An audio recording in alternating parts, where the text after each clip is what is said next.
call, please. Freeholder Di Nicola. Here. Freeholder Police. Present. Freeholder Gans. Aye. Freeholder Sullivan. Here. Freeholder Tonelli. Here. Freeholder Zor. Here. Chairwoman Boss. Here. Will you all please rise while we honor America, and will Mayor John Bergen please lead us in the pledge? To the flag of the United States of America and to the republic for which it stands, one nation, under God, indivisible, with liberty and justice for all. Will you please remain standing for a moment of silence? The Board of Chosen Freeholders offers its condolences to the family of former Woodcliff Lake Mayor Bernard Kettler, who died this week. Kentucky-born, Teaneck-raised, Mr. Kettler served in the Marines in World War II. He enjoyed a lengthy career in the food industry, introducing such brands as Minute Maid and Rice-A-Roni to stores in the East. Mayor Kettler was elected to the council in Woodcliff Lake in 1967, and in 1982 he began a 14-year run as the mayor of the town. We would also like to acknowledge the passing of New Jersey Hall of Fame member Lorenzo Pietri Berra, also known as Yogi. The state of New Jersey lost a Baseball Hall of Fame member who demonstrated unparalleled success as both a player and a manager. A decorated World War II veteran, Mr. Berra had served in the Navy, earning a Purple Heart. A 50-year resident of the state, his lasting contributions to our area are the Yogi Berra Museum and Learning Center and the Yogi Berra Stadium at Montclair State University. Worldwide yogiisms have become a part of everyday speech, and most fitting on this occasion is, "It ain't over till it's over." Thank you.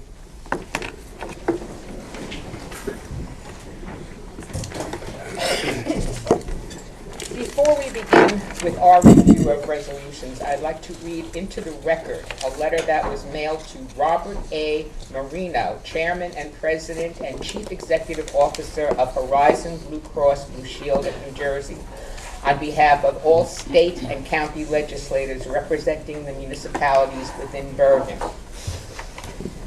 Dear Mr. Marino, we are greatly concerned by the recent announcement of the Omnia Health Alliance.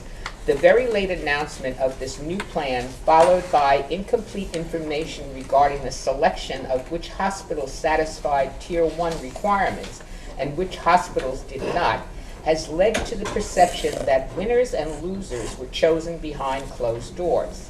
This is not how a market-dominated nonprofit insurance company is supposed to operate. Narrow networks and tiered provider networks have become a seemingly attractive option for consumers because of their low premiums. However, quality of care and consumer satisfaction have not necessarily improved. Many examples show that adequate access to care, consumer choice, and availability of information have all suffered. If the rollout of this plan is indicative of the way members will be informed of their coverage benefits, members are in for a rude awakening. As the largest health insurance provider in the state, Horizon has an exceptional responsibility to our residents. We believe that transparency is paramount to that responsibility. As such, we respectfully request that rollout of the Omnia plan be delayed by at least 90 days. This delay will give Horizon an opportunity to further educate members, employers, healthcare providers, and lawmakers. On behalf of the residents of Bergen County, we appreciate your consideration. Signed by the senators, the assembly people, and the freeholders of Bergen County. Will the clerk please read the minutes to be accepted? Minutes to be approved, August 5th, 2015, public session, Freeholder Sullivan was absent. August 26th, 2015, work session, all present. September 2nd, 2015, work session, all present. May I have a motion to accept the minutes? So moved. Second. All those in favor say aye. Aye. Opposed, nays. The ayes have it. Freeholder, Chairman? Yes. I'd like to abstain on the opening for August 5th, please. Okay. Thank you. May I have a motion to open the meeting to the public? So moved. Second. All those in favor, aye. Aye. Opposed, nays. The ayes have it. We will now have a hearing of the general public with a 3-minute time limit in effect. The board attorney will keep the time. When the time of the speaker expires, the timekeeper will announce the time has expired. Please fill out the card with your name, address, and general topics so we can keep a good flow. Now, we have many people who wish to speak, so. Mr. Powers, would you like to start us off?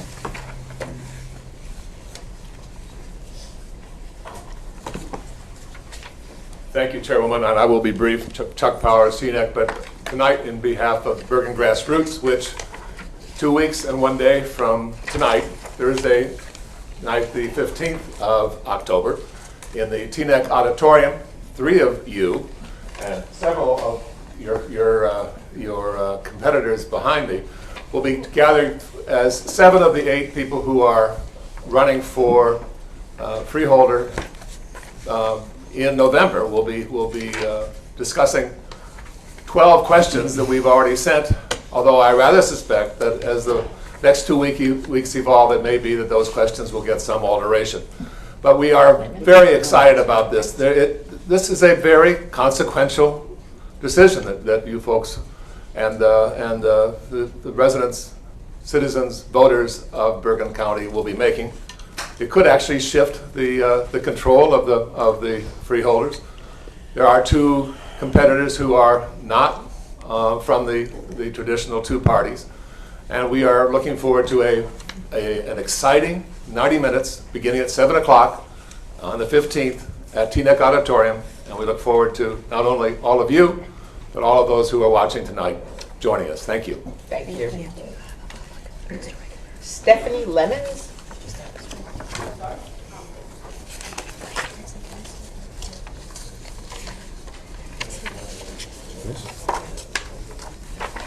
Good evening, how are you?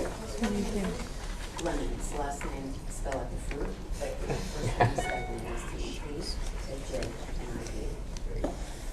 This is what I'd like to ask. I have been homeless since 2014, since I was out of 3 months worth of shelter. I lost my job again, and I've been homeless. I would like to know if someone can help me be housed. I've tried everything I could possibly think of, and I would like to talk with someone, I guess, give them the details after the meeting. That's it. Thank you. Thank you.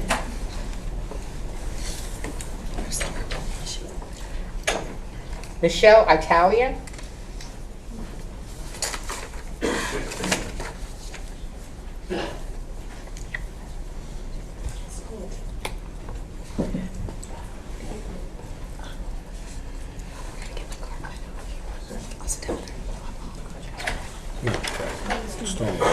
I-T-A-L-I-A, Michelle's first name.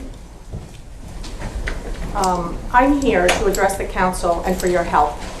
The status that you might help us when local government has not fulfilled its responsibility to the people in our area. I am referring to the fact that the Shedler property in Ridgewood, New Jersey, I have here 130 petitions which have been neglected by our council members. I obtained these petitions in less than a half an hour. We, Ridgewood resident, oppose the proposed level of development planned by the Shedler property. This property was originally bought with the purpose by the Open Space Committee with the purpose of protecting and giving us protection from Route 17. I cannot read the letter to you because my 3 minutes would be up. I am going to give you a copy. I am going to ask you to look into this because what the residents in the area had originally agreed to has not been accepted. Not that they've been accepted, but they have been stampeded by a particular group who has political, economic interest in changing what we want. The town has not and is not doing its job, and its major job is to protect the health, the safety, the security of our neighborhoods. That's what we appointed them for. They are now going to cut down 5 acres of trees in an area is on Route 17 that is a buffer between us and Route 17, which would mean that the residents will be exposed to all sorts of health conditions.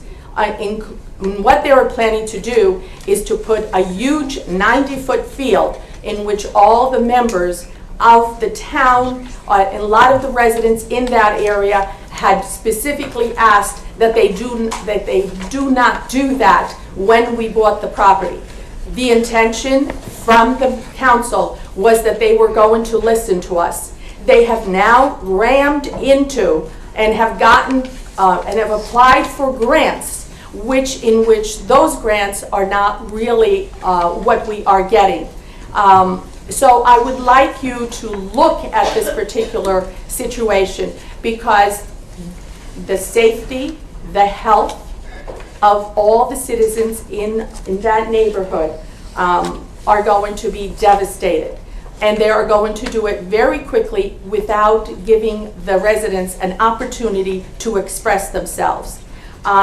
Before I leave, I want to give you that particular copy. 3 minutes, Miss Italia. Okay, may I pass a copy To the young man. to over there?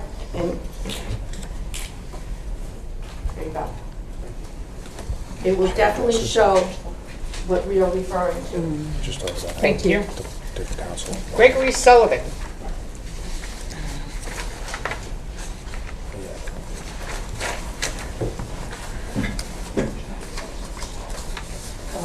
How are you?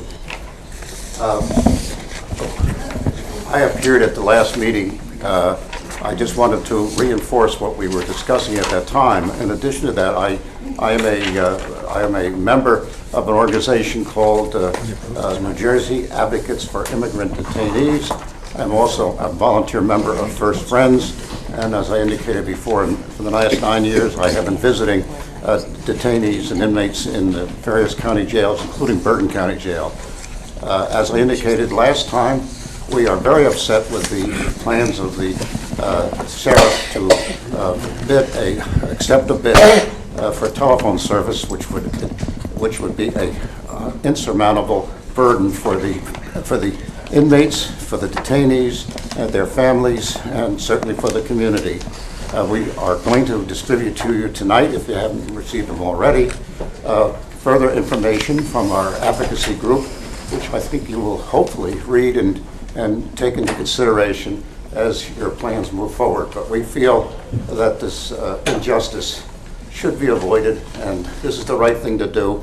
And I hope all of you will read this information in good faith. And again, we're happy. The advocacy group is always happy to discuss it with you. But please take it in good consideration. Okay? Thank you. Thank you. Charlie Nowinski. Nowinski. When Michelle refers to a 90-foot field, she's talking about a 90-foot base path field, a hardball field. They are presenting a field that is 400 feet to center field, to give you an idea of what they're talking about, which is like City Field, okay? That's what they want to put in our neighborhood. They want to take down 5 acres of trees, which is buffering Route 17 and West Saddle River Road. Our neighborhood consists of 190 houses, and this buffer is very important to everybody's welfare. When you go outside, you don't want to hear the cars. You don't want the pollution. The active is 60, the one they're showing on the website right now, which isn't presented to you guys, is 68% active, 32% passive. We were told when they were going to buy this property, it was 40-60. We do want a park, but we want something that will keep the trees, a lot of the trees there, to protect us. And they're just going to wipe them out. And what they're doing is they're taking your $100,000 and they're looking to bring utilities in on a plan that's conceptual. take the trees down, a plan that is conceptual. I'm in the construction business. I work for Pavarini McGovern. I build high-rise buildings. I build them here in New Jersey. I build them in New York.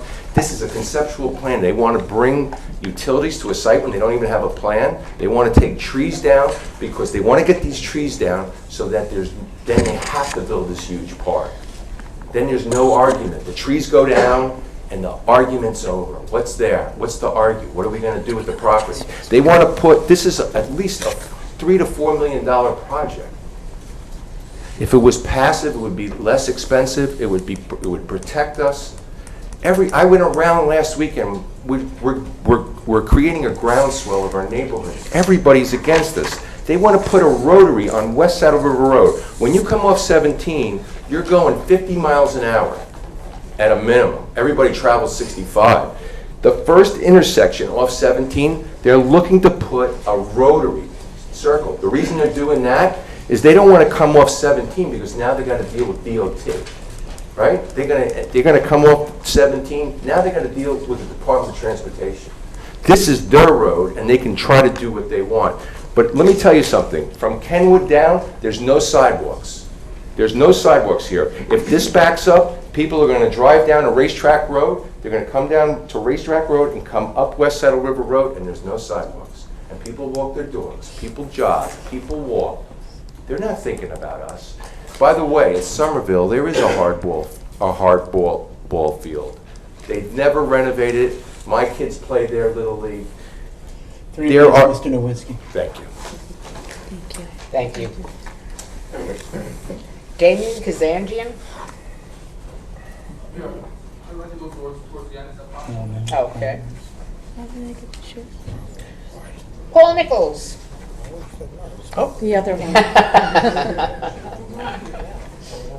Sorry, good evening. Paul Nichols, Nickels. Good evening, everyone.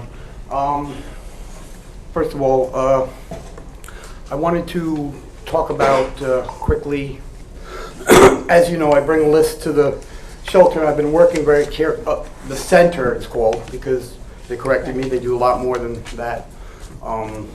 But I had a really nice meeting with Julia, Mary. I always have a meeting once a week and see what we can get in there. And we found a gap. And it was, so we all sat down and with Lynn Bartlett and basically seniors and heavily disabled. So they're working on that. But the thing that's been really troubling is the TRA system. And it's a state thing, from what I understand. It's state, and I just learned, even though it happened in July, I just heard in the mental health meeting that if you've been on there your term, no extensions, no nothing. This is going to cause homelessness. I know you guys probably don't have the capability of doing anything because I hear it's a state thing, but maybe you have resources to figure something out, because I was wondering why I'm starting to deal with homeless people that are going into their apartment and finding out that they no longer live there because their rent hasn't been paid. And how can you pay your rent if you can't get a job? I mean, if you can get a job, how can you support yourself with a job? Because even if you get a job, you can't afford to pay rent around here. And in only rare cases you can correct me if I'm wrong, but in only rare cases will TRA pay you to live in maybe Passaic, from what I understand. But that's exception. But the meeting I've had was really informative, really good, and so I got some good information from that, and the Housing Authority Board meeting that I went to. And to end on a good note, I had the resource guide. I was helping someone outside. I have to get it for you. So the new and improved version, I'll give it to Jared. Or John. I'm going to give you guys color copies because they look better. To you guys. Thanks, John. Thank you. Thank you. Thank you for your work, Paul. Jacqueline Hone? You work so hard.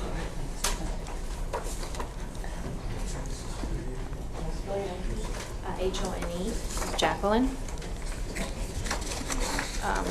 Good evening, Board of Chosen Freeholders. I'm here tonight to request your assistance regarding the Village of Ridgewood Shedler Park project, the same as Michelle and Charlie. Through the Open Space Fund, Bergen County granted the Village of Ridgewood approximately $1.6 million. They are currently requesting an additional $100,000 of open space funds, and more requests are to be expected. The applications used to obtain county grants and funds were completed with intentional false and misleading information, without municipal endorsement and public notification as required. Funding sources list source as municipal capital funds.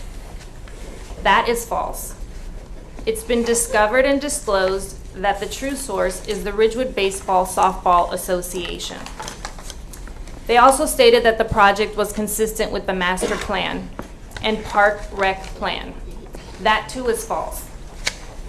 What was submitted to the county was one page of 15 pages, which clearly show that their current plan is not consistent with the plan that the public, along with the governing body, agreed to. The site plan submitted with the application is not the actual site plan. There are 3 site plans that are circulating. One that was submitted to the county in a matter that would not raise red flags, but the actual site plan is calling for a complete different ballpark, which is greater, larger, and would cause more destruction.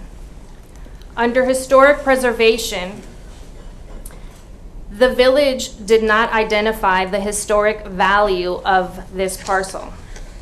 Under historic structure features elements present, it was marked NA, when in fact, the Zabriskie Shedler house and parcels are identified on the National Register of Historic Places in New Jersey, ID number 5339. If it would have been disclosed, there would be limitations to what they can actually do on this property. They also said that public hearings were held in accordance with the instructions, and that was false. The municipality never held a public hearing on this matter. The county also said that there was a resolution endorsing this project by the municipality prior to submitting the application, and that was false. Records can show that it actually took place 8 days after the submission of the application. The real plan. This property is right on... 3 minutes, Ms. Hall. Sorry, thank you. Thank you. Thank you.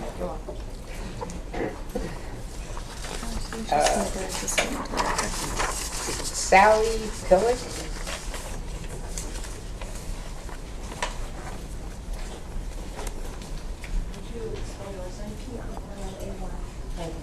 Good evening to the Board of Chosen Freeholders.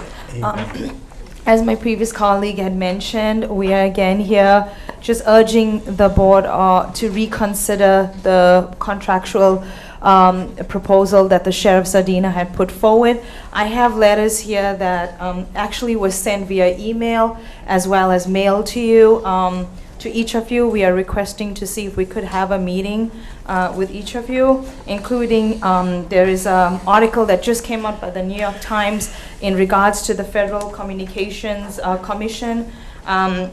So I'm here standing before you on behalf of New Jersey Advocates for Immigrant Detainees, New York University Law Immigrant Rights Clinic, American Civil Liberties Union, the Latino Justice, and including First Friends, who are part of this advocacy network, urging you to reject this the proposal that the sheriff had has put forth for your vote.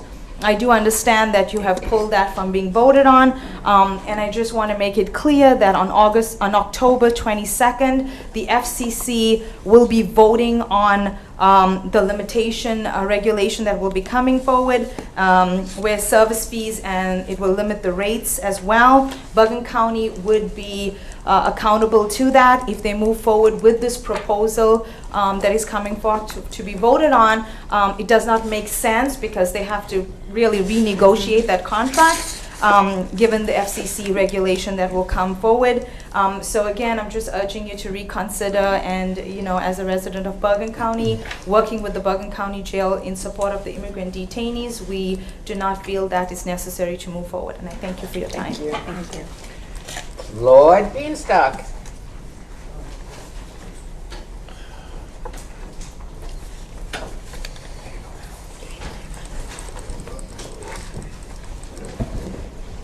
Good evening, Claude Beanstalk from Fair One. I really not supposed to be commenting on Bergen Record editorials, but they wrote a devastating editorial attacking John Felice regarding the Iran issue. It was sometime last week. I read it and I was really upset at this editorial. I should not be commenting on Iran. I know the Freeholder Board concentrates on local issues. I just want to make it, I have no knowledge of this nuclear deal, whether it's good or bad. I'm not an expert on nuclear deals, but I'll tell you one thing. I don't trust the Iranian leadership. If they get nuclear weapons, they're going to attack the United States. We'll all be dead, and they will attack the Jewish state, Israel, and they'll all be dead. I just don't trust any dictator. It just reminds me of what I've learned all my life. There are a lot of people that trusted Hitler, and you saw what happened with World War II. So these are my comments. Maybe I'm not supposed to be talking like this. It's not diplomatic, or tactful, but I don't trust the Iranian leadership.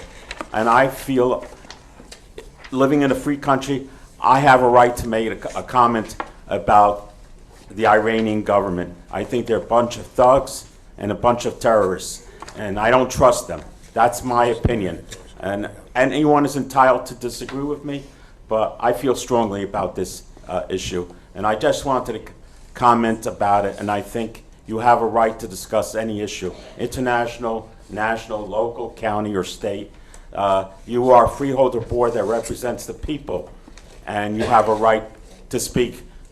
We may not agree on every issue, and I'm not saying the public is going to agree with you on every issue, but you have a right to speak out on any issue. I have a right to disagree with that editorial. Thank you. Thank you, Mr. Beanstalk.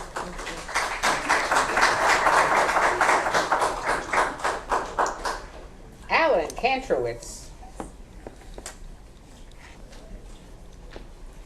Good evening, Freeholders. Kantorwitz. I was just reading that Bergen County has over 200 arts and history organizations. Yet we don't have a Convention and Visitors Bureau to be able to promote that. My goal, as it has been in the past, is to start up Bergen County's first Convention and Visitors Bureau, which brings commerce and tourism dollars to the county of Bergen. I recently had a conversation with the leadership over at the Meadowlands, and they said if we do start up our first Bergen County Convention and Visitors Bureau, they would like us to attach a sports commission to that as well. So as I continue to pursue starting this inaugural tourism organization up, I look forward to your support and helping this get going. Thank you. Thank you. Thank you. Okay.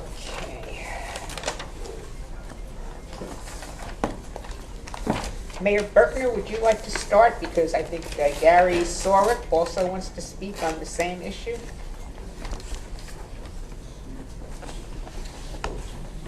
Mayor?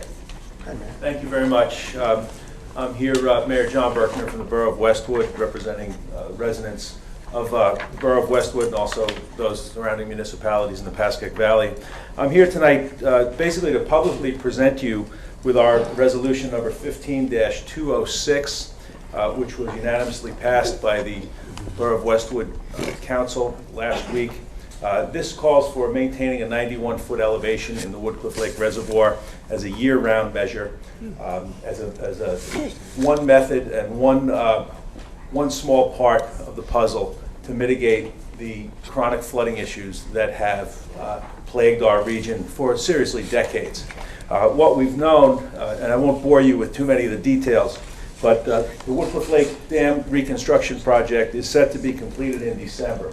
Upon its completion, the water elevations will immediately be brought up to 91 feet, and next summer they'll be brought back to normal operation summer mode of 95 feet. What we know that we need 4 feet of freeboard, which is available space to absorb severe precipitation events. I'll just mention back to the May 31st storm event that occurred in Westwood and throughout northern New Jersey, where we saw 1,400 cubic feet per second flowing through the Pascack Brook. The normal stream flow is 10 to 40 cubic feet per second. At that time, the Woodcliff Lake Reservoir started at a minimum height of 79.5 feet, and at its maximum rose to 85 feet. So that's 5.5 feet of water elevation increase in a very, very short period of time, and probably just a few hours actually.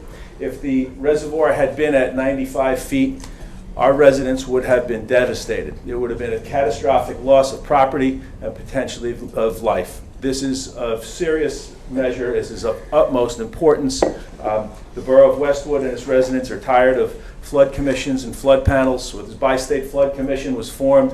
Its first appointment was made in 2012. They've never even had a meeting yet. So, you know, we're getting tired of the talk, and I'm coming to you to stand up with us, to take this to the next level, and to bring this down to Trenton, and to get the DEP to listen to us, and to say we need that water level at 91 feet. It does not compromise water allocation, does not compromise the water integrity, certainly does not compromise the profits of the water company. Our battle here is not necessarily with United Water, but it's with the policies of the NJDEP and the operational mode of the dam at the Woodcliff Lake Reservoir. So I'll just present this resolution formally and publicly. I would ask that we meet. I will be happy to meet with any of the freeholders to go over in much more detail the data that I have compiled over the years that I've been there. So I appreciate your cooperation. I appreciate you standing with the residents of Westwood, Hillsdale, and the Pascack Valley. Thank you. Thank you. Gary Sorek.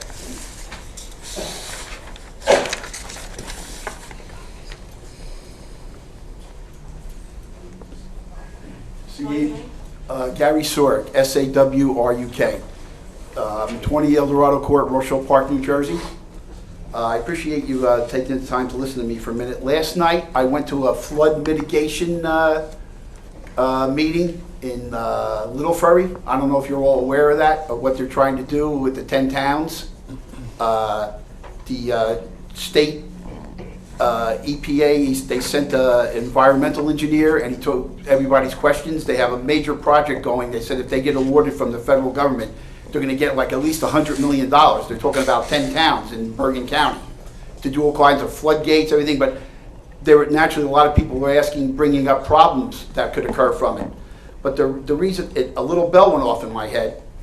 I unfortunately have been hit 3 times with the Saddle River's gotten me 3 times. Not recently, but in '99 and 2007, 2011, we were flooded. Now, I guess I should ask Mr. Tonelli, is it? Yes. Maybe you can enlighten me on this. Was anything ever done with this Marcellus Avenue Bridge like they said they were going to do until 2013? Was anything done in Garfield? What ended up happening was the federal government would put money aside for the bridge and took it back. Is that what happened? So yeah, right because now, I know Kathleen Donovan at the time put a $4 million grant, and they said they were going to put in for a FEMA grant for $5 million. it was awarded to us and then it was never given to us. It was rescinded. It was rescinded. That's why I wanted to find out from the horse's mouth what happened there. I would appreciate if Mr. Tedesco and all the rest of you could maybe take that up again in the future. They said if that bridge, if it actually just raised a little and redesigned underneath, it would resolve 90% of the flooding along 8 or 9, 10 communities in the thing. And it would save a lot of money by spending a little money just to fix that bridge. I've been down there myself. I took pictures. I worked with Assemblyman Eustace to show him after the storm how it all clogs up and it just backwashes everything. And he said 90% of the flooding, according to a few engineers, if it's true or not, could be alleviated just by having that bridge raised a little and some kind of pierings underneath redesigned. It just acts as a dam from all the whatever's in the river. People, unfortunately, people are sloppy. You see all the garbage that was thrown in there. It's unbelievable. I couldn't believe it. I gave pictures. I took a series of pictures. I gave them to Assemblyman Eustace and Senator Gordon, who I thanked for trying to do something. And I was actually happy that once I said Democrats and Republicans were actually working together for the betterment of the people to get money to get that fixed. But it didn't happen. That's what I wanted to find out. I appreciate your time. Just real quick, Chairwoman. The other issue down there is that a lot of debris falls into the water and gets left there. So for the last 2.5 years, Assemblyman Eustace and I have been trying to work with RDPW to get them in there to Public Works to get as much of the stuff. Right. But their access is always an issue to get the stuff out. But if you leave it in there too long, what ends up happening is you get the silt build up. Right. And now when you look at it when it's a lower tide, you could almost walk out to the middle. That's one of the biggest problems as well, is that there's been so much build up there now that water table has now risen to a point where it's devastating even in just a heavy rainstorm. Well, with the dry, I appreciate this, sir. With the dry weather, I had noticed like all the silt in the river and the buildup, fighting the EPA. But last night they said with this project, they said if that goes through, they're going to actually allow dredging. And they said they would cap the. I said, well, if that's true, then I'm going to go after them. They asked them, if that's true, why can't you come dredge to Saddle River? Then they argue with me about fish. I haven't seen fish there in 20 years. You know? And it actually would help all the people along the communities there and save God knows how much money in damage. Luckily, I have good flood insurance. Yeah. 3 minutes, Mr. I appreciate your time. Thank you. Thank you very much. Catherine Esposito.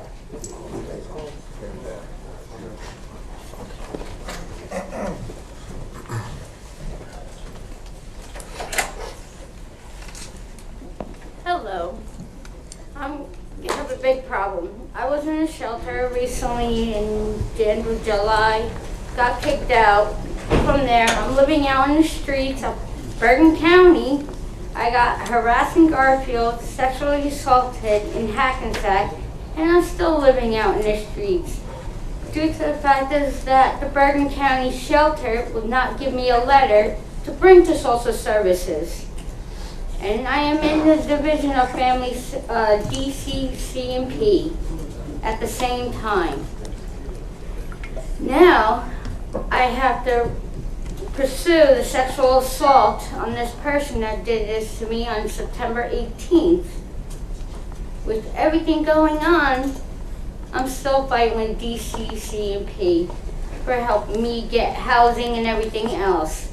Since then, with Garfield Board of Education system, the division is making them pay for my children to go to school still there.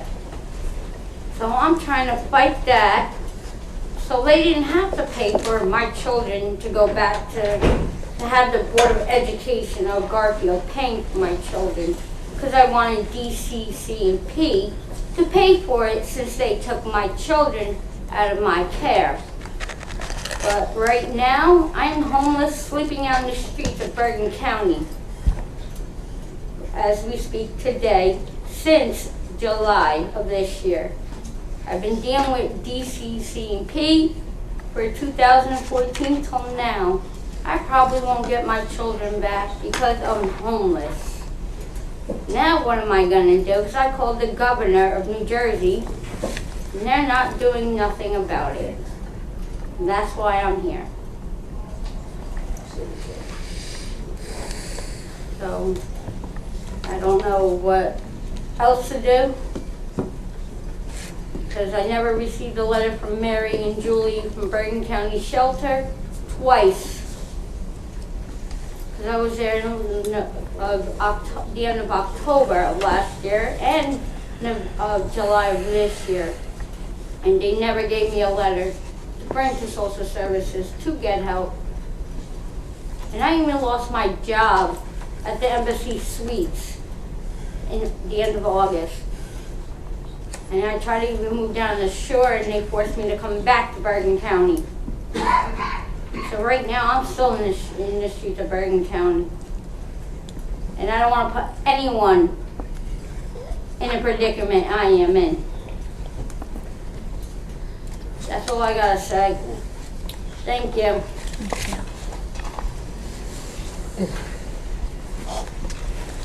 Sal Moretti.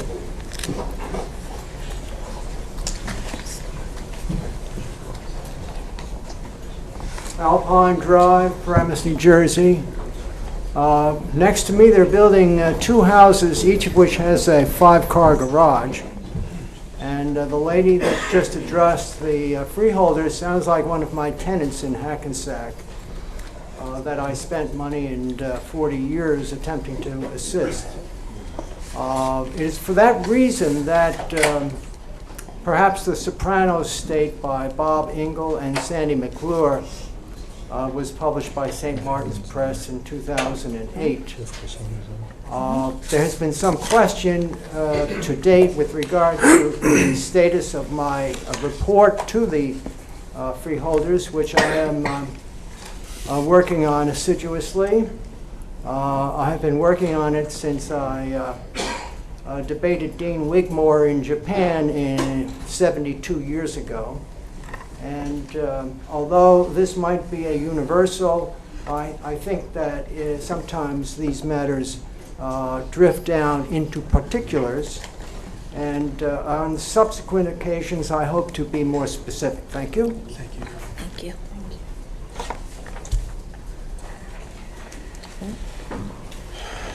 Okay. Joe Gautier.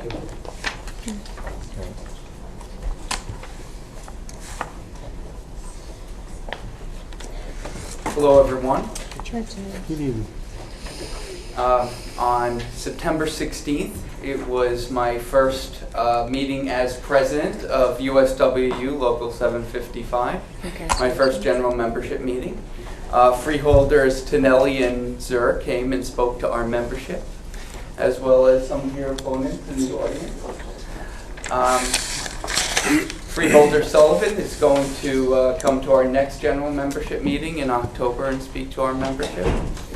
And you might see it as just another, I don't think you do, but you may see it as just another, campaign speech. But we see it as something more. We see it as you respecting labor, you respecting all the great work that our members do every day. And I thank you for that, as well as Daisy and John in the audience. So thank you very much. All right. And Freeholder Sullivan, I'll see you at our October. I look forward to any meeting with labor, you know that. Yeah, absolutely. We gave you a pass since you were at I was actually on a convention for labor at the time, right. So I apologize for not making Well, it. that's why you got a pass, right? All right. Thank you, everyone. Thank you. Thank you, Jim. Thank you. Okay. John Mitchell's going to drive you too, by the way. William Fulmore.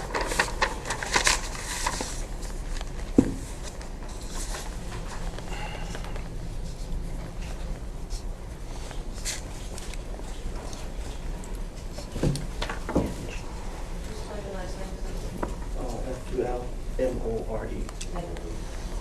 Good evening. Good evening. My name is William Fulmore. I am the Chief Shop Steward at the Department of Public Works in Englewood, New Jersey. Currently, right now, it's about 9 employees from the Department of Public Works that has a lawsuit against your interim Director of Parks of Bergen County right now by the name of Mr. Jim Cove.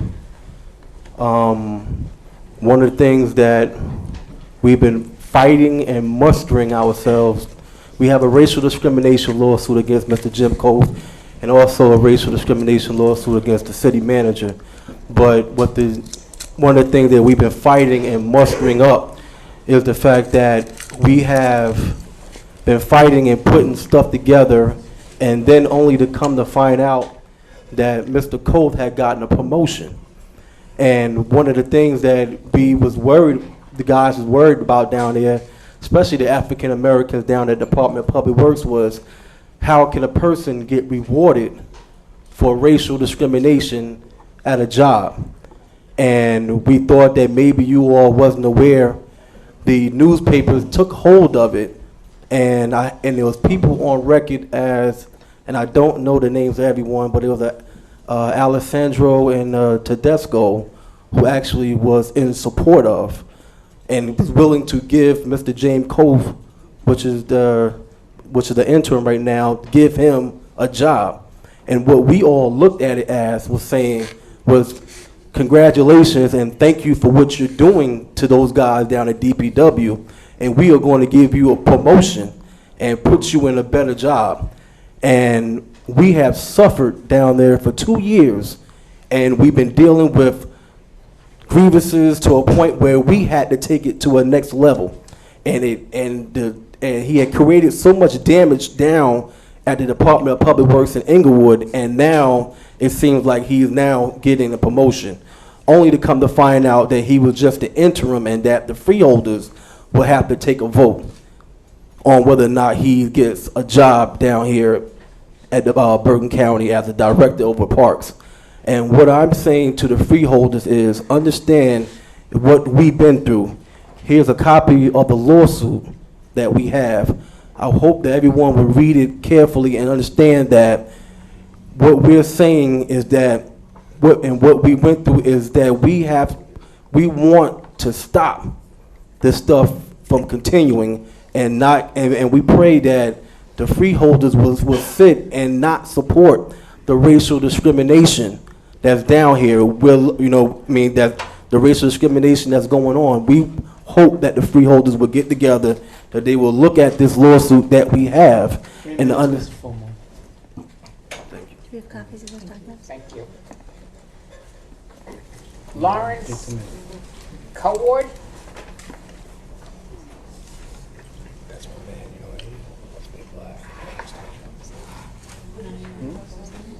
Coward, C-O-W-A-R-D. Sorry. Yes, my name is Lawrence Coward, and I also work at DPW of Inglewood. I've been there 28 years. My wife came home one day and told me that she got sexually harassed at the job by one of James Koff's supervisors. He threatened my job, the supervisor, and I went up to, my wife also works for the city of Inglewood. I went up to James Koff's office, man to man, and told him what my wife told me. After I told him that, he went on a campaign to get me. I didn't do anything. I've been there almost 30 years.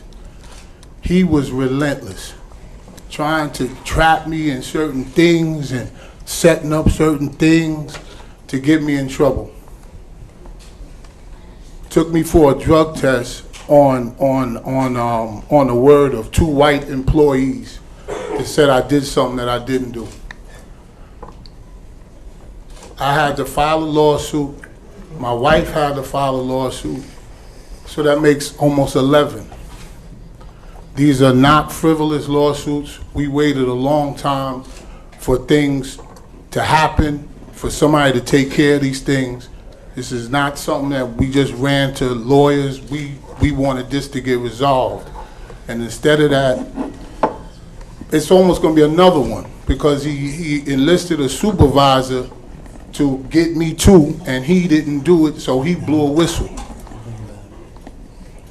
Do yourself a favor and don't put that man in there. Thank you.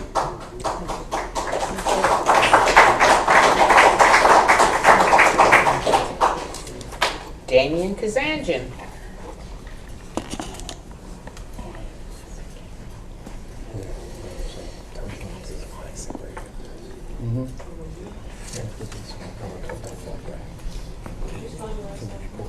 KZ, AZ, IN. Just mind with me, I'm not a great speaker. I'm here for a couple reasons. About Mr. Molinelli, the prosecutor. Last year, April 17, 2014, I was arrested for sexually abusing a child. Okay. The child happened to be my 5-year-old daughter. The reason why I'm here, because obviously I did not do it. That day, to real brief, I was at lunch in Maywood by myself. I got a call from a detective in Hackensack who happened to know was a personal friend. He said, Damon, I need to speak to you about something. Where can we meet? I live on Summit Ave in Hackensack. I said, Jake, I'll meet you at my house, no problem. It was just, I thought something was wrong. He's over the prosecutor's office. They're like, we can't tell you what we talk about, but come down to the prosecutor's office. I said, well, what's it about? You know, they wouldn't tell me.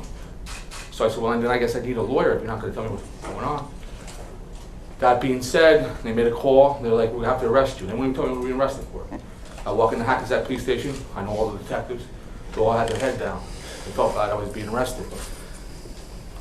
They sit down, they sit me down, they tell me that I'm being arrested for molesting my child. I said, did you guys investigate that for 5 years? I've been in custody in court with custody battle, just previously, just ended, where accusations were flown around, it was all settled. I'm here because I think John Molinelli and the way he runs his operation is beyond the law. They investigated me for about 35 minutes. My daughter came from the hospital that day. She gave a perfect clearance, okay? They gave 35 minutes in my life. I know you guys are sitting up here, you're probably not maybe half paying attention. I don't know if you guys have children or not. But let me tell you something. This can happen to every man sitting here, okay? 35 minutes they gave me in my life. Law and Order gets more time than that. Okay, they gave me 35 minutes. They arrested me. They gave me $500,000 bail. Okay, thank God I'm not. And I feel bad for this woman right here. I feel like helping her, this homeless woman. Thank God I wasn't a police officer, because a police officer doesn't make enough money to even defend himself. Thank God I come from somewhat means. I was able to hire the best lawyers, hire the best people. Another grievance I have, you know, and they wouldn't even listen to anything. You know, my lawyers presented, you know, exculpatory evidence. It took 11 months. I did not see my daughter or hear from my daughter. Where every day of my life I told her I always protect her. So I want you guys to hear, I know Molinelli's been prosecuted for 10 years. I know the governor has term limits. The president has term limits. Why is this guy still in power when you have so many people, I know I'm going to sit here and speak, that have so many problems with this guy? And I mean, if you guys are being elected here, it's about integrity of Bergen County. We can do better. I grew up in Bergen County my whole life. I've been here. My family's been here 100 years. There are many businesses. 3 minutes, Mr. Kazazi. Just give me another second. I just want to speak because I'm here. I know it's no big deal to you, but I didn't see my child for 11 months. I know that doesn't matter to you, but it matters to me. Okay? I know, and maybe you guys are just going to go here and not do anything about it, but I think as elected people, you do something. Because this guy has free range.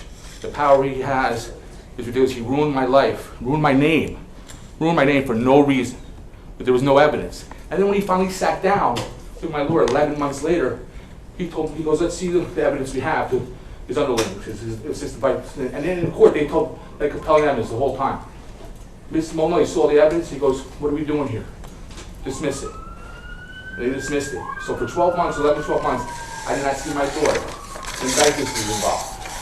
And I just want you to know that there's people out there that don't have the means. If I was a poor person or a person that didn't have any money, I'd still be sitting in jail.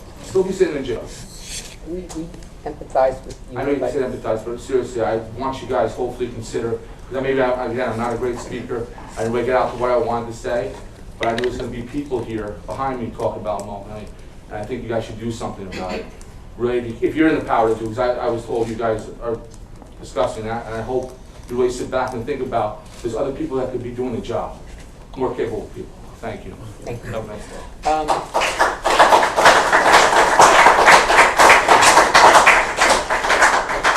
Our poor stenographer's fingers are just about falling off, so we're going to take 5 minutes, and only 5 minutes, to give everybody a break. Okay? One motion for that? Yeah, why not? So moved. Second. All in favor? Aye. Motion reconvene? Second? Do we need it? Yes. Okay. There you go. All in favor? Aye. Go back here.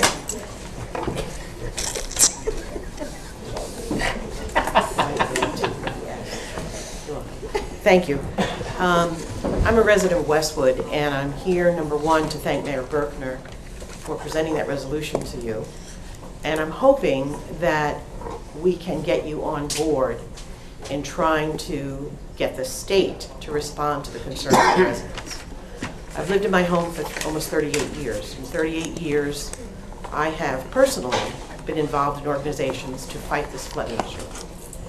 And without going back as long as I've been involved, I'm going to say in 1994, when Pat Schuber was county executive. Some of you may know that the county granted us $1.1 million to dredge the Pascack Brook, done by the Mosquito Commission, after the town obtained permits from the state, and also to rebuild the culverts under the New Jersey Transit Bridge along Broadway and Westwood, where trains got stuck because they were flooded.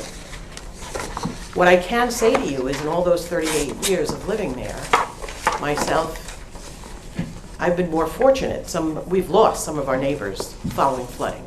A man died a month after Floyd during the 2011 flood. Another person next door succumbed to something. They were 80-year-old sisters living in a FEMA trailer for many months. They succumbed. Other neighbors died as a result of being in the floodwaters and contracting all kinds of illnesses. What I will say to you is that I personally understand that the water company can keep the levels at 91 feet because of agreements that I've been involved with them in past years. Nothing saying they can't do it. It will not impact the water supply for New Jersey. It's an 800 million gallon reservoir, and it affects numerous towns. It's not just Westwood. Hillsdale, Westwood, Rivervale, Oradell, New Milford, and obviously other issues, Little Ferry, Moonachie. Those are other issues, okay? But for the most part, this little brook, which carries water from the Woodcliff Lake Reservoir to the other reservoirs, is so small and so unable to carry the volume that gets dumped by the water company when their gates reach 95 feet.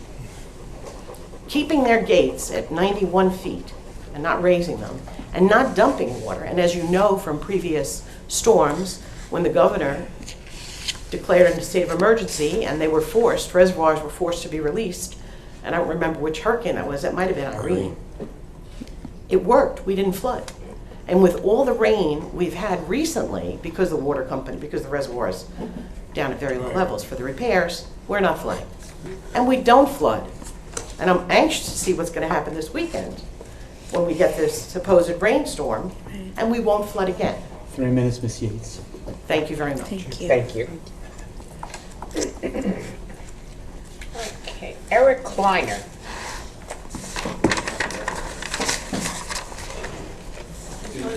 Yes, good evening, Eric Kleiner, K-L-E-I-N-E-R.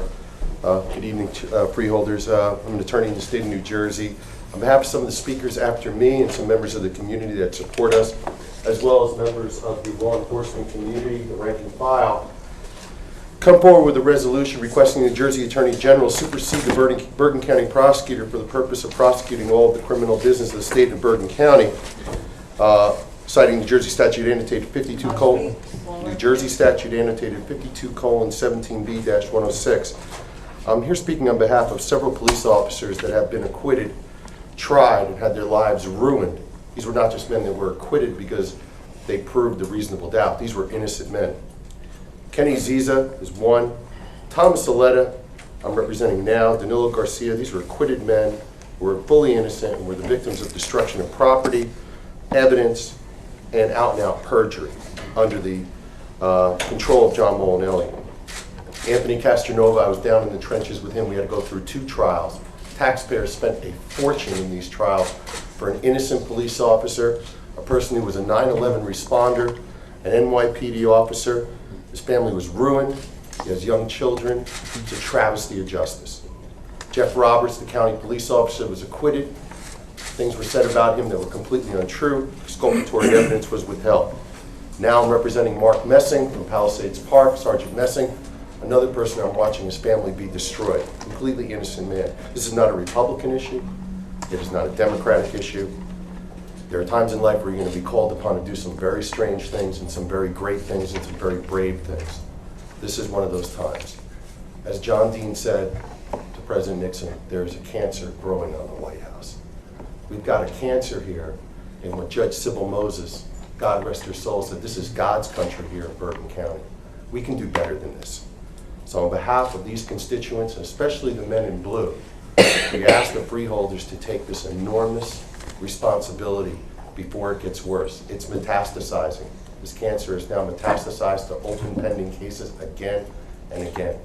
So we ask you to step in, help the taxpayers, help the police officers, help their children and our children's children, and please have the Attorney General, as best as possible, take over the prosecutions in this county for the betterment of our society.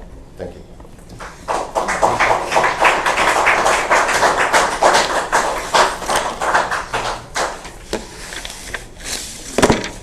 Daniel Cringe, C-R-E-A-N-G-E. That's C-R-E-A-N-G-E. Hi, folks. Thanks for having me today. This is great. It's good to see dialogue, and it's really important what this gentleman just talked about. Matter of fact, you probably don't even know me. He was talking about evidence that was withheld when 2 police officers were on trial. I had direct information of that information. I'm a retired police officer. And I ended up calling the defense when I read an article in the paper that was saying that the officers did something with the evidence when I knew they didn't. I called the defense and I said, didn't they share this with you? I reported this directly to my boss. How could you not have this information on hand? So he stole my thunder with a couple different things I wanted to say, but there is a cancer, and it's up to you guys to really look into it. This is your house. Take care of your house. My buddy Bill is going to show a video of a woman that was sexually assaulted by Dr. Raji. I'm sure you're all pretty familiar with how she or how Dr. Raji got off. Okay, this man, in my professional opinion, should be doing 20 to 25 years for just terrible, terrible crimes. Okay, and somehow it was swept under the rug. Now, Mr. Molinelli should welcome an investigation to clear his name.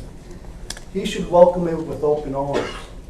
Because if he's an innocent man, he would like to clear his name. I would hope that's what he would want to do. If he's an honorable man, that's what he'll want to do. I implore you, get an investigation from the AG's office or whoever you have to go to. Don't spin it off on the governor. I know a lot of you are probably saying, this is a governor issue. He's the one who appoints. Well, that might be the case, but you're the ones who take care of your house. Bergen County is your house. You need to look into this matter. Thank you. Thank you.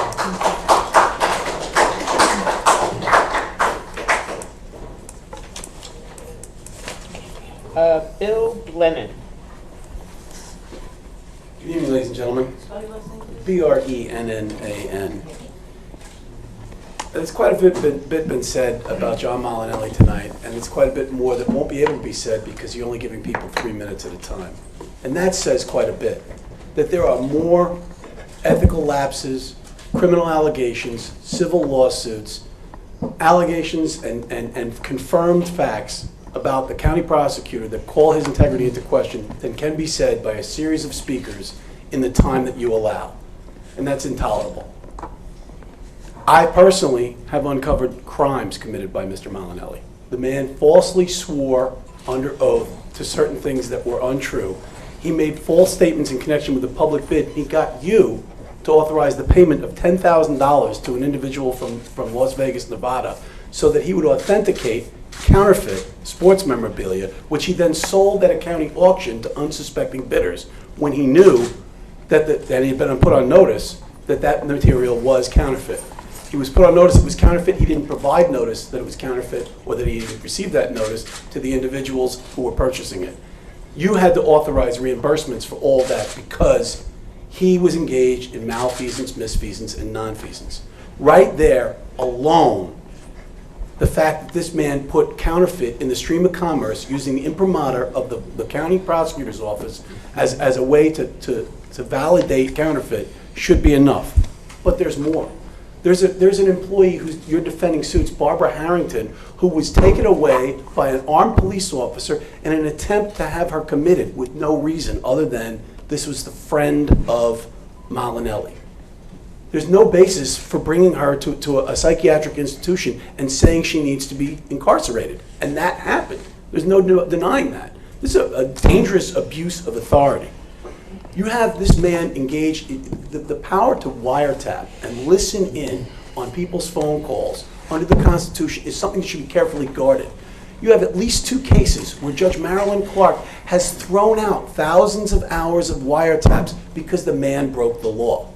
The man listened in on attorney-client privilege in a murder case, could have resulted in a murderer going free. The man listened in to a confidential informant and his handler and didn't tell Judge Clark, and that informant ended up with a bullet in the back of his head. And Bergen County is defending a wrongful death suit on behalf of John Molinelli because he's a defendant in that case. There's a case involving Thomas Rica from the village of Ridgewood. I don't know how you would feel if somebody stole $860,000 from the county of Bergen over the course of years and he never spent a day in jail. But because John Molinelli is the Bergen County prosecutor, that man was never charged with official misconduct, that man never served a day in jail, and he's only paying back $250,000. Crime may not pay in some places, but when Molinelli's on the job, crime pays for people who are connected. And there's a connection there. Can I have another minute? It's an important topic. Discretion of the chair, Mr. Brennan. Thank you. There's an issue here involving the same attorney. Now, Mr. Galantucci represented Mr. Raji, and Mr. Galantucci represented Thomas Rica. The missing amount of money is $500,000 from Ridgewood, and $500,000 passed from Bob Galantucci to Joe Ferriero so that Ferriero could influence John Molinelli into giving him a second PTI. PTI is unprecedented in sex cases. It's clearly unprecedented in double sex cases. Listen, you have an enormous responsibility here, and you have the authority. I don't know if you knew that. You have the authority and now the duty that this has been brought before you to ask that the Attorney General supersede John Molinelli. It's a dangerous, dangerous point in society when you have all of these things going on unchecked. You're the last line of defense for your constituents, and I hope you'll act swiftly and with integrity this evening. Thank you.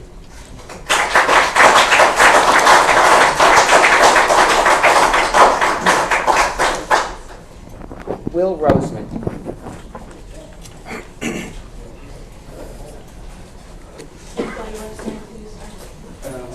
Roseman, R-O-S-E-M-A-N.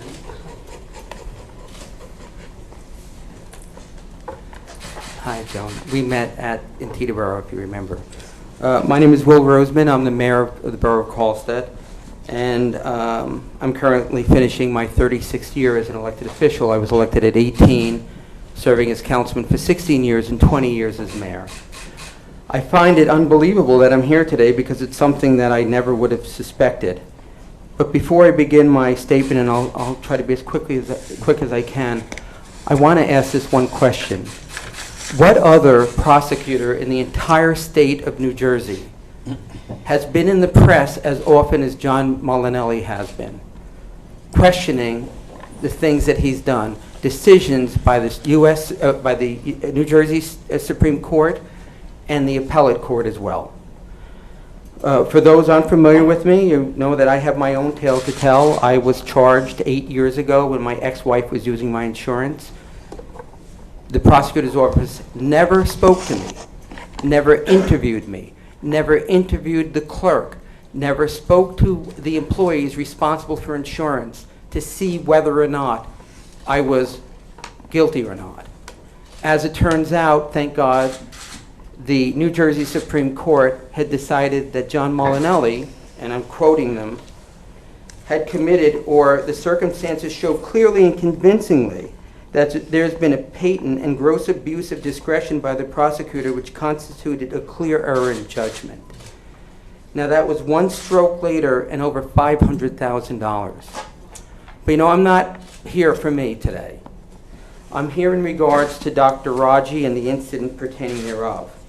For those that are unfamiliar, Dr. Raji is a dermatologist who was granted admission into the pretrial intervention program not once, but twice, allowing him to avoid prosecution for allegedly sexually molesting numerous female patients. The U.S. Attorney's Office alleged that Joe Ferriero, former Bergen County Democratic chairman, received $500,000 into a real estate holding or investment firm owned by him to help Raji's case. Now, this is a U.S. Attorney General. The government asserted that Ferriero was paid for his influence within the criminal justice system of Bergen County. When the judge presiding over Ferriero's corruption trial was asked the Assistant U.S. Attorney how Ferriero could have had an impact on Raji getting PTI, she responded that there is a connection between Joe Ferriero and John Molinelli. In the first case, where a victim was eager to testify, Raji was admitted into PTI over the objection of the assistant prosecutor who handled the case, stating that it went against everything she stood for as a prosecutor. She stated that she was overruled by Molinelli, who took the decision out of her hands. 3 minutes, Mayor. That's 3 minutes? Yes, sir. Oh, can I have another Madam minute? Chair, if I may, thank you for allowing him some more time. I'll talk really quick. Molinelli told her that he would meet with the victim and later that she was on board. The victim said she does not recall ever hearing that or even commenting in that regard. She had reported the incident to the police on the day that she was sexually assaulted. That day, detectives made a recording of that conversation, which then went missing. 3 years after his first PTI, Raji was admitted into PTI a second time for additional sex offenses against female patients with the consent of Bergen County Prosecutor's Office over the objections of the PTI Program Director, the New Jersey Attorney General's Office. So it was remarkable that Raji's own lawyer testified that he had never known of someone receiving PTI twice. One of the victims feels so strongly about this horrific offense that she has submitted a video which I would like to play for you. In this short video, regardless of its length, its impact is devastating in its alleged corruption. This woman has been victimized first by her doctor and then unbelievably by the Bergen County Prosecutor's Office. And she is asking for justice once again and asking that the Board of Freeholders at least watch her video, which is 3 or 4 minutes. I understand, if I may, that your time has expired, but that you are going to try and make this video available for viewing offline. Well, what I'd like to do is, I would like the freeholders to consider this woman's video as a separate individual. Because it is a crime of sexual nature, it's very difficult for her to present and to come to this meeting. So I think it would be only fair and reasonable if you would listen to her video, which is very painful for her to do. And you can, I mean, we will view this if you send it to each of us. But at this point, Madam Chair, if I may, yes. and as Chairwoman, you have that discretion, Right. and as this freeholder, I would like to see this video. I would like to have it put on the record, and I would like the members of this audience to hear it as well. So, you know, I would respectfully ask that this woman be allowed to have this video played. Certainly, it's not the mayor. So if you can give her 3 minutes, she's not here, but she is here virtually. So that's my request, Madam Chair. I'm going to recommend that the video not be played outside of the presence of the individual whose video it purports to be. Well, she actually says... Actually, you know, it's unprecedented in the proceedings in this forum. And before I were to reach a conclusion and make a recommendation to the board about whether that should be played, I would need to do some research, Mayor. So you're asking that this woman who was sexually abused needs to come in person before this august board? I'm not saying that, present. Mayor. I'm not saying that. I'm saying I'm recommending to the chairwoman that the video not be played now, and that I will undertake the steps necessary to determine whether it's appropriate for the presentation before this body in this forum. Well, I would like to it's ask not going to happen tonight. Well, I would like to ask for a vote from the Board of Freeholders on whether or not they're requiring this woman to come here personally. We're not asking her to come No. personally. We're not asking her to come personally. Madam Chair, if I just may, and then I'll let this be. This is unprecedented with the remarks made by the public regarding Prosecutor Molinelli. So, as it being unprecedented, so too, this is unprecedented, having a video. So once again, I will only ask once that this video be allowed, because if she was here, she'd be allowed to speak and have 3 minutes. I have to defer to council. Thank you. That's my recommendation. If I may, Chairwoman, Mr. Torrio, the fundamental right of everybody is, when something is said about them, to be able to cross-examine them if they want to, or to ask questions. And it seems to me that that would be denied if the video was shown to the public. I think that you should undertake an in-camera review of the video, and if you think it appropriate, that the freeholders see it in camera as well, and then make a subsequent determination as to whether it should be released to the public. I'd like to add that she requested that this video be showed here this evening. And if it's the freeholders' decision that they not view it, because she has a statement to make as well.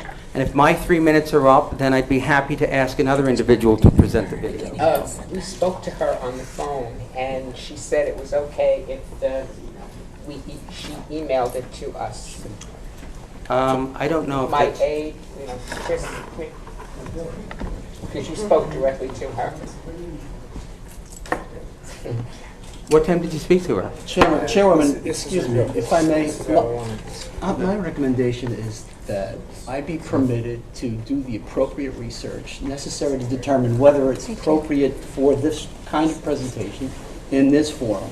And my recommendation is that that not happen tonight. It's just not. It's not the kind of thing that we should make a snap decision upon. And for the record, I object to the fact that it can't be viewed. Thank you. We don't have the technology for it to be viewed. Well, if I could, Madam Chair, yes. I think what Mayor Rosman wanted to do was to hold up an iPad and have the woman speak to us in a prepared video for us as freeholders to hear her message and to help to shield herself or to prevent herself from having to come out in public because the matter is so delicate. I don't think it's necessarily unprecedented in that we phone in for meetings, we Skype, we do our votes remotely when necessary. And given the fact that technology like this is so readily available to us, why shouldn't we use it here this evening? With all due respect, Madam Chair, there's no affidavit from this individual indicating that this is her consent for this to be viewed. There's no indication that she wants this to be viewed publicly other than representations. If there's such an affidavit of that sort, that's a different issue. I think that it's... I believe in I understand she says this on her video. There's nothing in writing. Let's have a little order. Thank you very much, Madam Chair. I think it's appropriate for council to review this and us to all view this as well. It can be ultimately made part of the record, and if so necessitated, viewed at a future date. But at this juncture, I think that let council do the job that he's indicating is necessary. Help you with your decision. Just as a point of information, help you with your decision. You're really out of order. Okay, but again, there's a discussion going on, and you've had legal counsel give you an opinion. But you're not part of it, Mr. Brennan. Your legal counsel to make an informed decision about what you're about to do. Because as Mr. Roseman said, she was victimized by Dr. Raji. She was victimized by the county prosecutor, and I don't want her to be victimized by you. However, I so resent that representation. As a point of information or a point of order, right now, as a point of information. The gentleman is out of order. I have to stop you. It's a prior restraint on speech. No.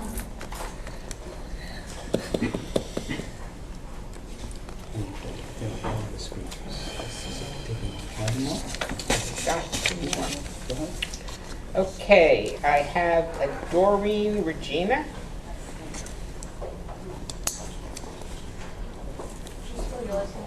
Yes, last name is R-E-G-I-N-A, Regina. Thank you, freeholders and chairwoman. My name is Doreen Regina. I am a taxpayer in Ridgewood, and I live in Ridgewood, and I am affected by the decisions made by the town council regarding the Shedler property. Yeah, to fix the microphone because we can't hear it. I don't think that's the problem. I think that there's some... Can you hear me now? Yes, Thank much you. better, thank you. So I am a taxpayer in Ridgewood, and I am directly affected by the decisions of our town council with the Shedler property. I understand that you've already heard discussions from one taxpayer regarding issues with the applications that were submitted, both for the initial grant and for the request for the $100,000 matching funds. I understand that you've also heard issues that we have with the field size in light of our particular circumstances regarding the location of the Shedler Field at the intersection of Route 17 and West Saddle River Road. So I'm not going to repeat those. I would like for you to know that these issues with the application, that they are a blatant disregard for the spirit and the true purpose of the goals of the Bergen County Open Space Trust Fund. The trust fund is to be used not just for sport recreation, but for all purposes in preserving New Jersey's rich natural, historic, and cultural heritage and open land. The goal is to improve or at least maintain the quality of life of our residents. For the reasons that were previously mentioned by the other homeowners, the three homeowners who already spoke to you, they're not just improving, they're not improving our quality of life, they're not even maintaining it. They're putting Route 17 in our backyard by clear-cutting 5 acres of 7 acres of land and putting a roundabout circle on our quiet, small feeder street that is the second narrowest street in Ridgewood. There are many things that I would like to tell you, but since the time is limited, and I know your role here is limited, we understand that there's going to be active recreation, but we believe that there's too much land devoted to active recreation under the plan that they are submitting. They're supposed to have 40/60. We don't even believe it should be that. We believe the first grant would have been different had you considered the historic value of the land. We have separate the house, but of the lands being land where George Washington and his troops marched down West Saddle River and settled on that property, which was part and parcel of the old Paramus Church. We believe that more space should be devoted to a real buffer between Route 17 and our properties so that we don't see and hear Route 17, and we believe there should be more passive recreation than what they are showing. 3 minutes, Ms. Regina. Thank you. Thank you. Thank you very much. Madam Chair, if Yes. I may, I just want to, for the record, let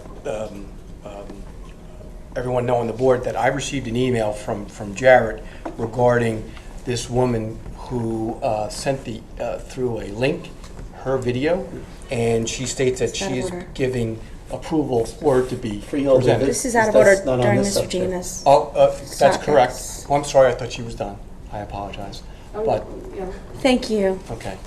Thank you so much.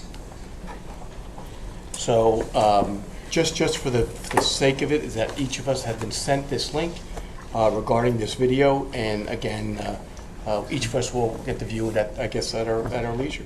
Thank you. And last but not least, Mike McCracken.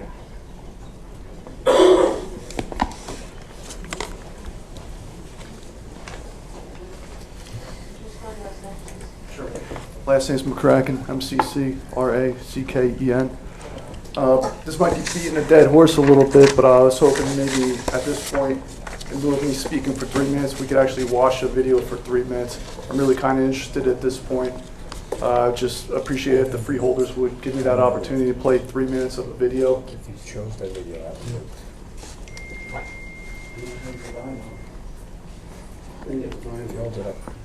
It's out of order. The video, the microphone is out of order. You cannot put the video near the microphone. On advice of counsel, I have to prohibit this, okay? Okay, I appreciate your time either way. Thank you very much. Thank you. Thank you. Motion to close.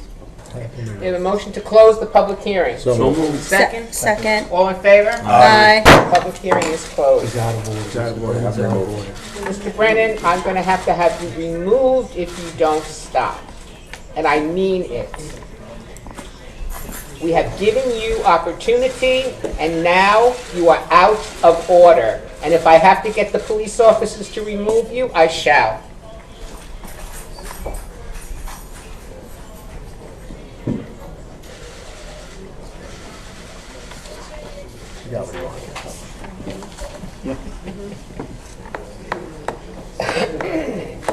Motion to close the. We are now closed in the public hearing. Will the clerk read the resolutions on the consent agenda? Resolutions of unanimous consent are 1097-15 to 1103-15, 1105-15 to 1121-15, and it should read 1123-15 to 1143-15. So moved. Second. Please wait until I ask. Thank you. Sorry, May I I thought have a she motion asked to already. accept the resolutions? So moved. Do I have a second? I'll second. Call the roll, please. Freeholder Dina Cola. Yes. Freeholder Felice. Yes. Freeholder Gans. Aye. Freeholder Sullivan. Yes. Freeholder Tonelli. Yes. Freeholder Zor. Yes. Chairwoman Boss. Yes. Are there any resolutions of non-consent pulled or tabled? If so, will the clerk please read? Resolution 1104-15 is a resolution authorizing a confirming purchase order to Butler Animal Supply DBA Harry Schein Animal Health Emergency Purchase of veterinary, pharmaceutical, medical, and surgical supplies. May I have a motion? So Do moved. I have a second? Second. Call the roll, please. Freeholder Dina Cola. Yes. Freeholder Felice. Abstain. Freeholder Gans. Aye. Freeholder Sullivan. Yes. Freeholder Tonelli. Yes. Freeholder Zor. Yes. Chairwoman Boss. Yes. Okay, introduction and first reading ordinance. Wait a minute, and we did have one resolution pulled, which was 1122-15. Sorry, it wasn't on my. Okay, will the clerk please read ordinance 1524 by title only?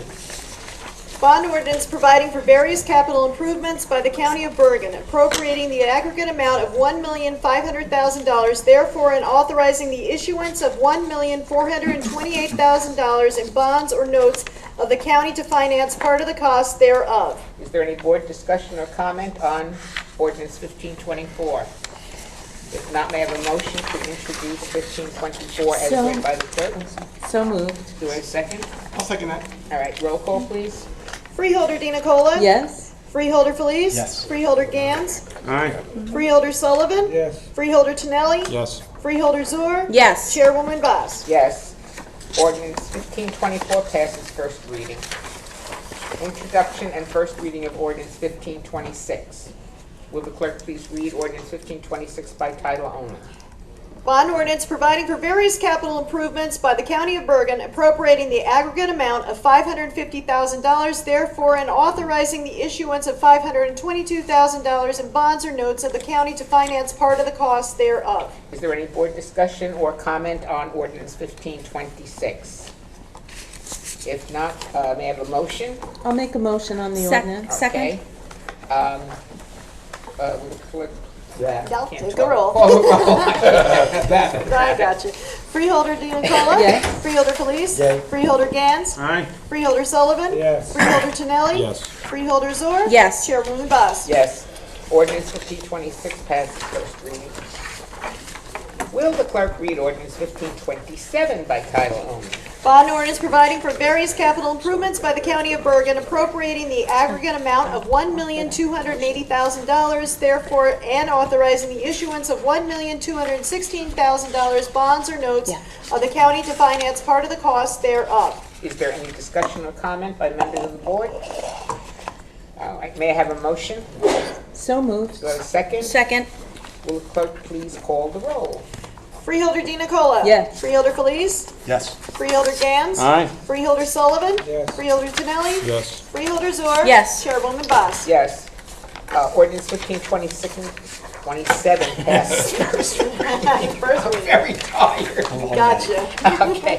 Will the clerk please read ordinance 1528 by title only? Bond ordinance providing for various capital improvements by the County of Bergen appropriating the aggregate amount of $3,145,000, therefore, and authorizing the issuance of $2,993,000 in bonds or notes of the county to finance part of the cost thereof. Is there any discussion or comment by the board? If not, may I have a motion? So moved. Do I have a second? Second. Roll call, please. Second? Okay. Freeholder Di Nicola? Yes. Freeholder Felice? Yes. Freeholder Gans? Aye. Freeholder Sullivan? Yes. Freeholder Tonelli? Yes. Freeholder Zor? Yes. Chairwoman Boss? Yes. Ordinance 1528 passes first reading. Will the clerk please read ordinance 1529 by title only? Sure. Bond ordinance providing for various capital improvements by the County of Bergen appropriating the aggregate amount of $11,630,000, therefore, and authorizing the issuance of $11,073,000 in bonds or notes of the county to finance part of the cost thereof. Is there any discussion by the board or comments? If not, may I have a motion? So moved. Have a second? Second. Please call the roll. Freeholder Di Nicola? Yes. Freeholder Felice? Yes. Freeholder Gans? Aye. Freeholder Sullivan? Yes. Freeholder Tonelli? Yes. Freeholder Zor? Yes. Chairwoman Boss? Yes. Ordinance 1529 passes first reading. Will the clerk please read ordinance 1531 by title only? An ordinance establishing the speed limits along Wyckoff Avenue in the borough of Waldwick. Is there any discussion or comment by the board? If not, may I have a motion? So moved. Second. Okay. Will the clerk please call the roll? Freeholder Di Nicola? Yes. Freeholder Felice? Yes. Freeholder Gans? Aye. Freeholder Sullivan? Yes. Freeholder Tonelli? Yes. Freeholder Zor? Yes. Chairwoman Boss? Yes. Ordinance 1531 passes first reading. We will now go on to our ordinance for second reading and adoption. Will the clerk please read ordinance 1522? The proof of publication of ordinance notice of the public hearing was published in the Record and the Herald News on Sunday, September 13th, 2015, and is on file in my office. A copy of the notice of the hearing and ordinance number 15-22 was duly posted pursuant to NJSA 48:2-17 on Friday, September 11th, 2015. May I have a motion to open to the public? Wait a minute, I have to read the title. Oh, I'm sorry.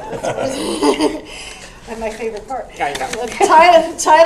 Okay, bond ordinance providing for various capital improvements by the County of Bergen, appropriating the aggregate amount of $1,772,000, therefore, and authorizing the issuance of $1,687,000 bonds or notes of the county to finance part of the cost thereof. Motion to open to the public? So moved. Do I Second. All in favor? Aye. Public hearing is open with a 5-minute time limit. Does anyone from the public wish to speak on this ordinance? There are no speakers, Chairwoman. There are no. Motion to close the public hearing? So moved. Second. Second. All in favor? Aye. Is there any discussion on the ordinance by members of the board? Okay, may I have a motion to adopt ordinance 1522 as read by the clerk? So moved. Do I have a second? I'll second it. Okay. Roll call, please.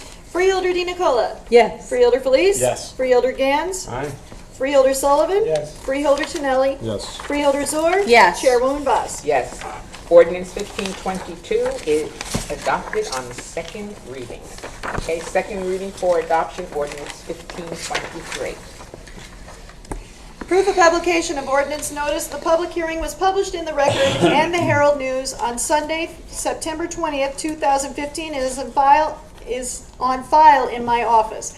A copy of the notice of the hearing and ordinance number 15-23 was duly posted pursuant to NJSA 48:2-17 on Friday, September 18th, 2015. Title is read as follows. Bond ordinance providing for various capital improvements by the County of Bergen, appropriating the aggregate amount of $1,712,000, therefore, and authorizing the issuance of $1,630,000 in bonds or notes of the county to finance part of the cost thereof. Motion to open to the public hearing? So moved. There's a Second. All those in favor? Aye. Anyone in the public wish to speak to this ordinance? May I No have some- speakers. I'm sorry? There are no speakers. Okay. May I have a motion to close the public hearing? Second. Okay. Let's see. Those in favor? Motion to adopt ordinance 1523 as read by the clerk. I'll make that motion, Madam Okay, do I have a Chair. second? Roll call. Freeholder DeNicola. Yes. Freeholder Felice. Yes. Freeholder Gans. Aye. Chair, Freeholder Sullivan. Yes. Sloba. Freeholder Tonelli. I know. Yes. Freeholder Zor. Yes. Chairwoman Vaz. Yes, ordinance 1523 is adopted, second reading.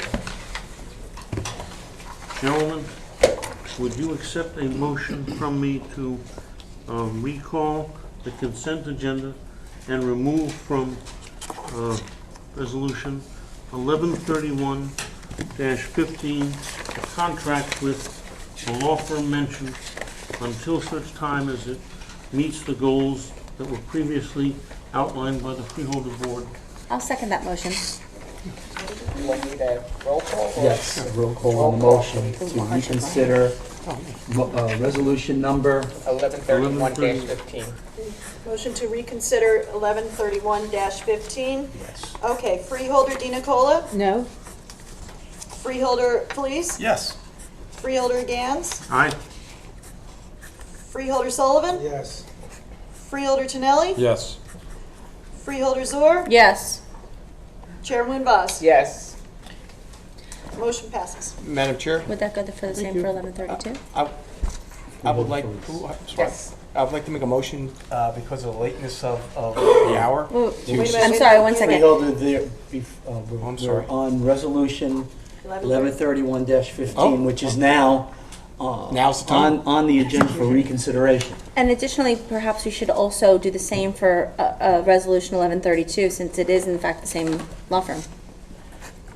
So we're going to reconsider the vote, so that was the vote to reconsider, okay. Right, so So- reconsider 1132. 1131 Hold on here. now, then you'll have a motion to reconsider 1132. Do we have a motion? So what do we do? to Motion to Call- reconsider 1132. What the reconsideration motion has been carried. It's on the table. It's on the table. I would like to speak to The it. recommendation of Freeholder Gans. Yes. We're against it, we're not pulling it. I apologize for this procedure. I missed this when I looked at it until I read the contract, and then I got distracted. I want to make it clear that when this particular firm does work for us, that we will not pay the bill if they have exceeded their authorized authority simply because they submit the bill.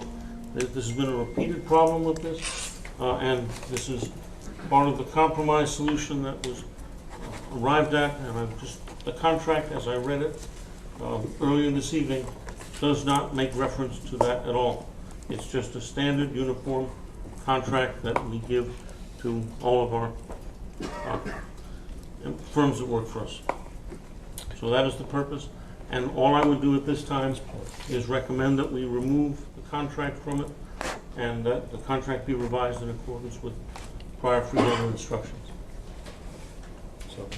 Now, So that's so let me just clarify. This is a motion to pull both 1131 and 1132 to allow the Only 1131. Contract to be revised. We just passed.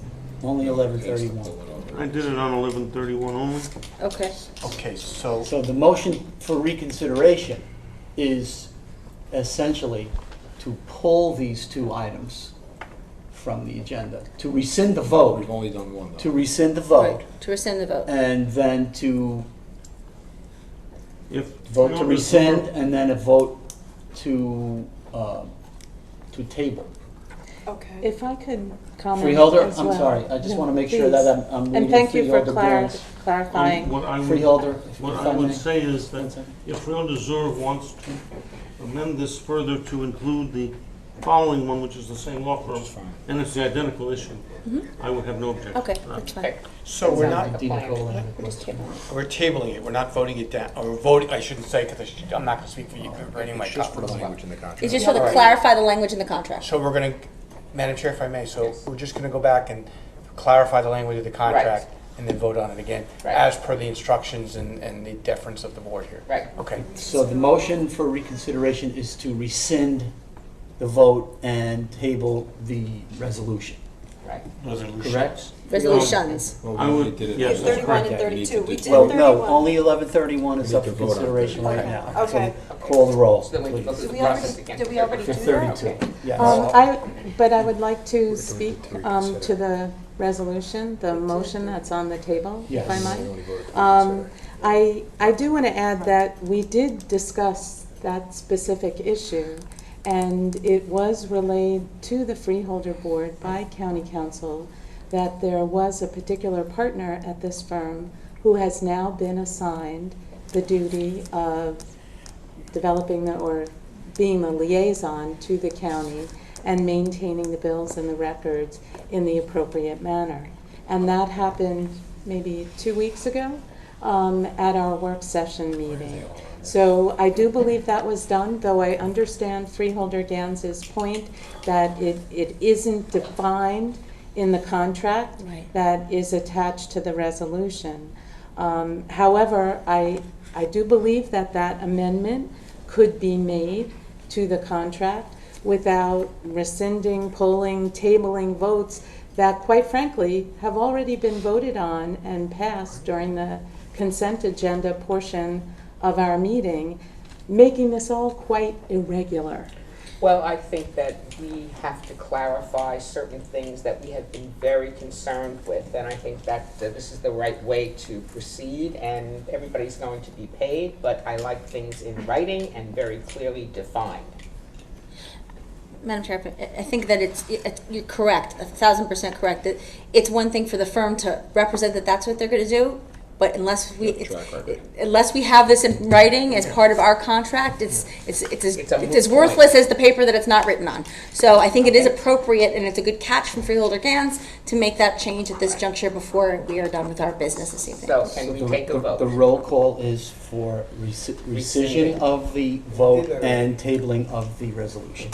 We only did that for For 11:31. Now we should do it for 32. We're going to do 11:32 next. Okay, so we reconsidered on 11:31, and now we're going to... No, just Okay. call the roll on 11:31 only. Okay. There is not a motion and a second on the table to rescind. We had a motion and a We second. did on 131 already, 11:31 we did. That was what we just pulled That's before. what we just did. And now we're voting on And now we're voting on it. And you voted, I mean, then you No. wanted to say something. Freeholder Gans, I believe you brought a motion to take it up. Now we need a motion to actually rescind. Correct. Okay. So Okay. there is not a motion or a second on the table to Freeholder rescind. DiNicola's point of order is correct. I Thank will you. make the motion. Do I have a second? Second. Roll call. Freeholder DiNicola. No. Okay. Freeholder Felice. Yes. Freeholder Gans. Aye. Freeholder Sullivan. Yes. Freeholder Tonelli. Yes. Freeholder Zor. Yes. Chairwoman Vaz. Yes.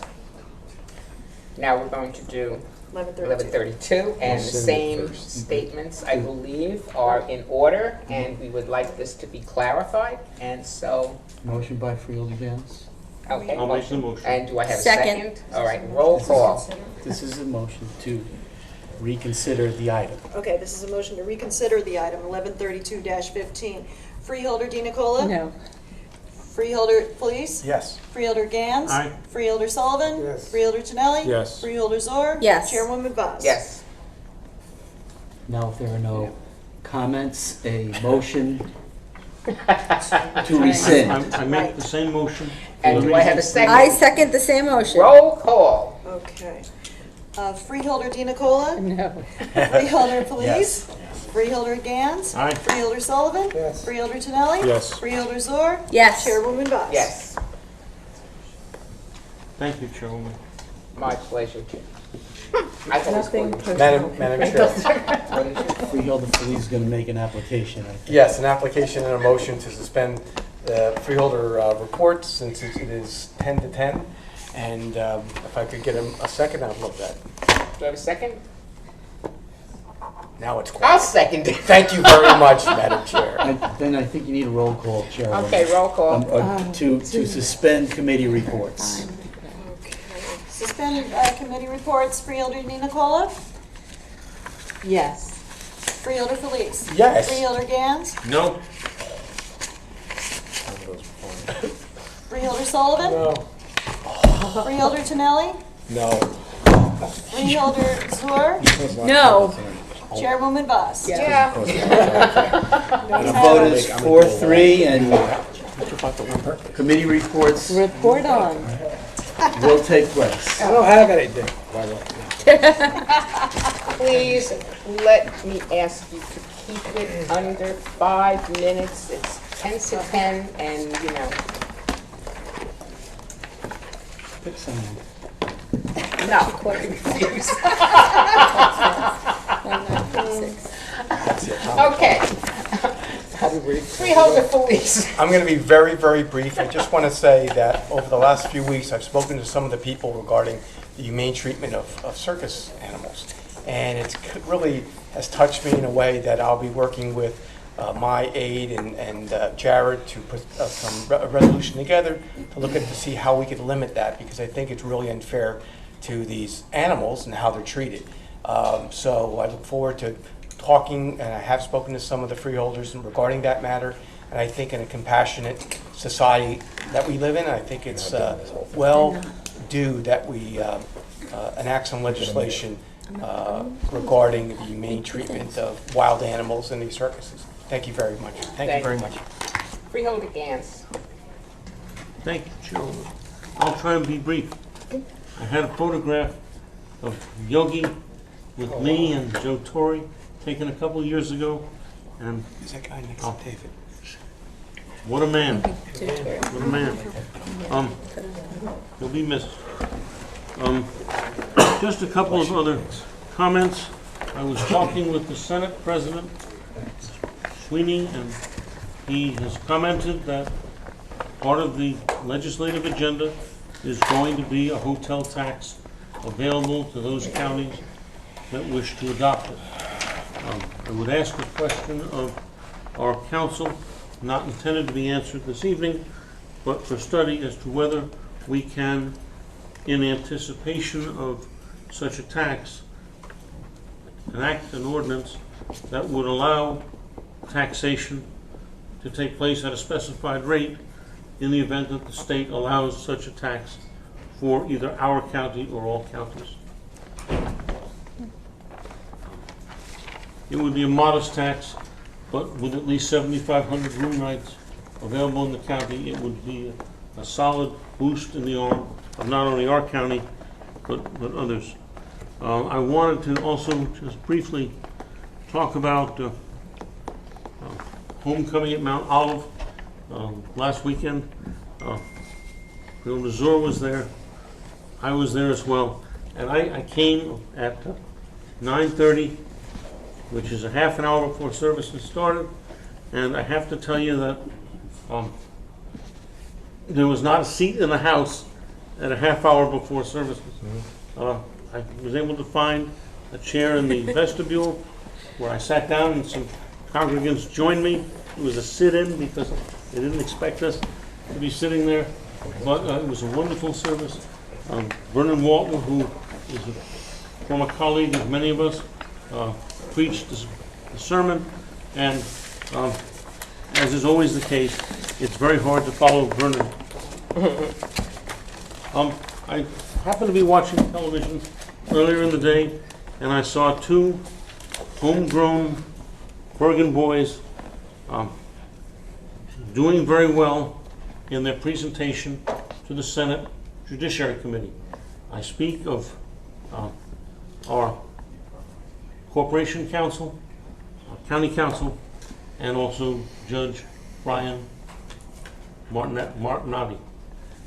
The confirmation hearings were held today. This doesn't mean that they're confirmed, but it's one step farther in the process, and they really Julian did an outstanding job, and so did Judge Martinotti.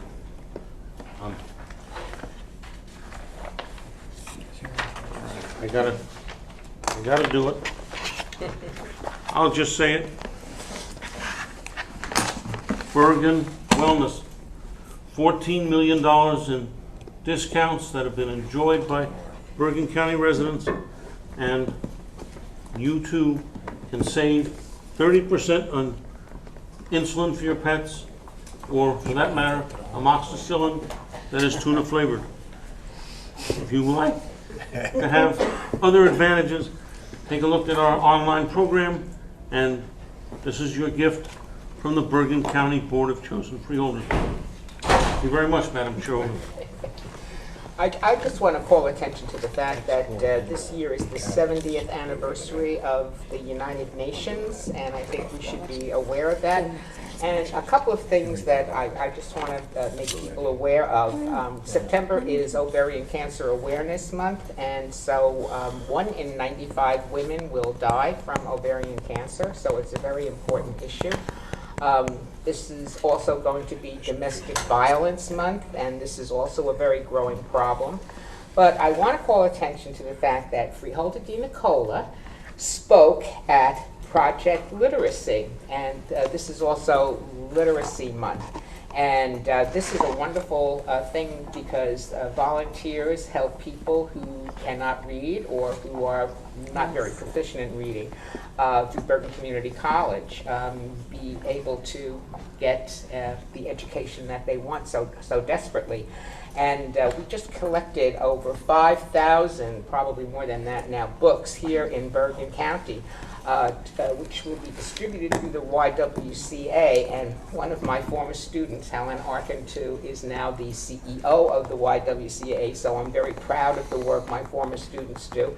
And these books will be given to, like, it's not Shelter Our Sisters anymore, it's the Center for Hope and Safety. And this will help prepare them, I think, for jobs and things like that in the future. And it was just a wonderful thing. And just one more thing, we also had POWMIA ceremony, and a really outstanding gentleman from Little Ferry was honored for his service to the country, and we can't forget our veterans. So that's my very short report, but things I think are very important. All right, Freeholder DiNicola.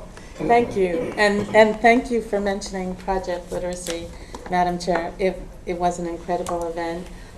Freeholder Voss and I were there, and I think what is so surprising is when we're invited to these events, they send us the latest facts and data, and the need for volunteers to teach reading and basic skills to our citizens here in Bergen County grows every single year. So it was wonderful to give some recognition to people who give very quietly a lot of time and effort to truly change lives, as we heard by the stories of two of the students that were there.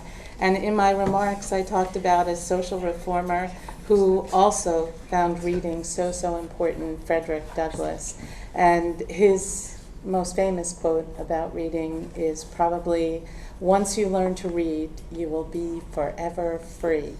And as a person who was born a slave and who struggled his whole life for freedom, really, and then to perpetuate the ability to read, because, as you know, it was illegal to teach slaves to read. It just truly reflected what goes on even today here in Bergen County. We did have POWMIA Day, and also last Sunday night we recognized Gold Star Mother's Day. And I had the privilege to sit next to Linda Christensen, whose son Eric was killed in combat in the Middle East. So important to recognize our families and our mothers of those who have sacrificed their children to what should be what we all work toward in this world, and defending our nation, defending the ideals of this country. We need to support our military, our veterans, and those families of POWs and MIAs as well, those that don't have an answer. And we talked about World War II. I can't even imagine being a mother during World War II, and in such a short period of time, not only one son, but 2, 3, or maybe even more could have been drafted and sent overseas. Gratefully, those days are not here any longer, and we still have a volunteer military. But we need to work together to keep this country great, keep our military strong, and keep the world a safe place. I just want to mention quickly, too, we had Firefighter 1 graduation. Freeholder Zor was with me that evening, and Freeholder Felice. Remember, I sat next to you. The largest class we've ever had. Right, exactly. 5 years of going to these graduations, there's nothing better.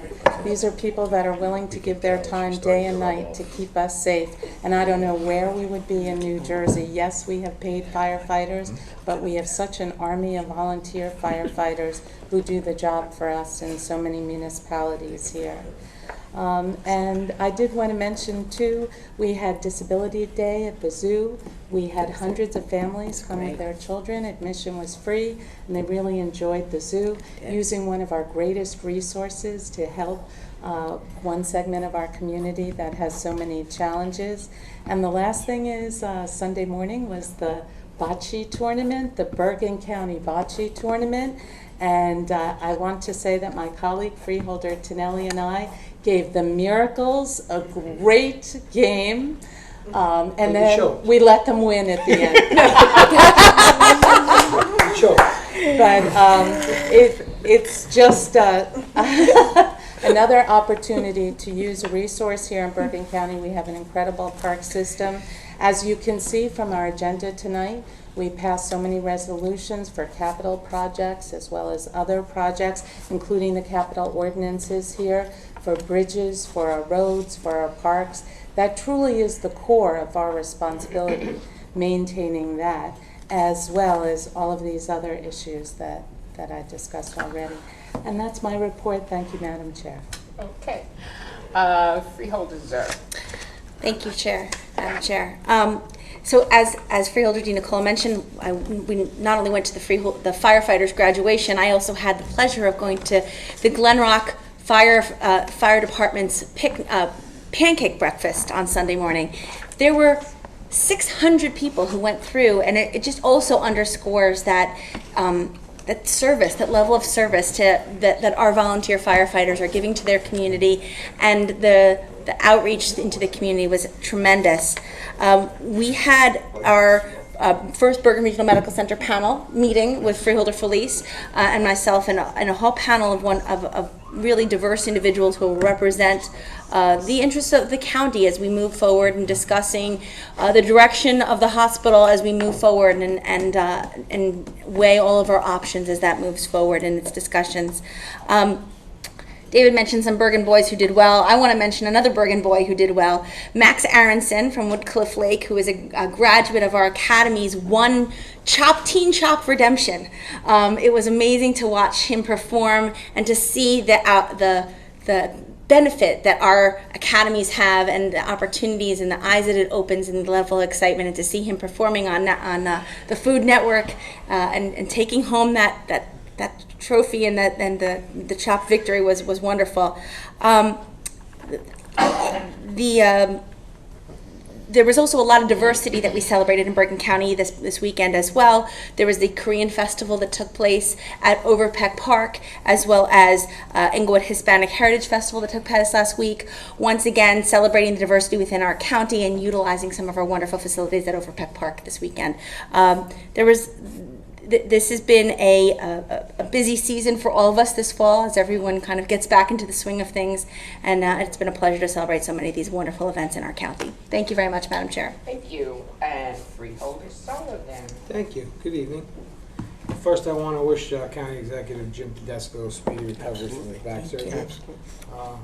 Hope he's mending well. Just a few things. Tracy already mentioned the Korean Thanksgiving at Overpeck Park we attended in Englewood. Great events, again, to echo Freeholder Zor. Just shows the diversity we have in this county, and this is why this county is so great. We also attended the Fair Lawn Senior Picnic, which was great to go out and see the seniors and hear their concerns and their needs, and it was very informative, and I appreciate being able to go to that. As far as Freeholder Felice had mentioned earlier about the circus animals, that's actually the League of Humane Voters in New Jersey. I've already had a meeting with them. I don't know if you've had a meeting with them yet, but if you would like, we could set up a meeting with them. They're the ones that are pushing that, so it's something we can look into down the road. Freeholder Di Nicola mentioned the parks, and I think we'd be remiss if we didn't give credit to Steve Tonelli, who works tirelessly to make our park department great, and he does a really fantastic job. So I want to say thank you to my colleague for that. Puts a lot of time, and a lot of hard hours into that. And lastly, I would just like to say that please join us for Recovery Month Vigil to help raise the awareness about mental and substance abuse disorders, and encourages others to seek support. The vigil will be held on Tuesday, October the 27th at 6:30, outside in the piazza of One Bergen County Plaza. So as you all know, we've been championing that cause since I've gotten on, and we'll continue to do so. So please join us for the vigil on Tuesday, October 27th. Thank you, Chairwoman. And before I go to Freeholder Tonelli, tomorrow becomes domestic violence. Wear purple, everybody, to commemorate the fact that this is something that we all have to be very aware of. And now, Freeholder Tonelli. Thank you, Chairwoman. Really quickly tonight, I'd first like to congratulate, I'm sure everybody read that our Bergen Academies and our Bergen Technical Schools were both named to the National Blue Ribbon as Blue Ribbon Schools. I just want to congratulate Dr. Lerner and his very skilled staff. It's really a tribute, and it shows the commitment that this board has, as well as the staff, to education in Bergen County. And lastly, I'd just like to apologize to my teammates, Freeholder Di Nicola and John. I did have the last ball in my hand with a chance to win. Came up a little bit short. We were tied. Get him next year. Yes. Thank you. Okay, did I hit everybody? Okay. There being no further business, may I have a motion to adjourn? So moved. Second. Second, all in favor? Aye. We are adjourned.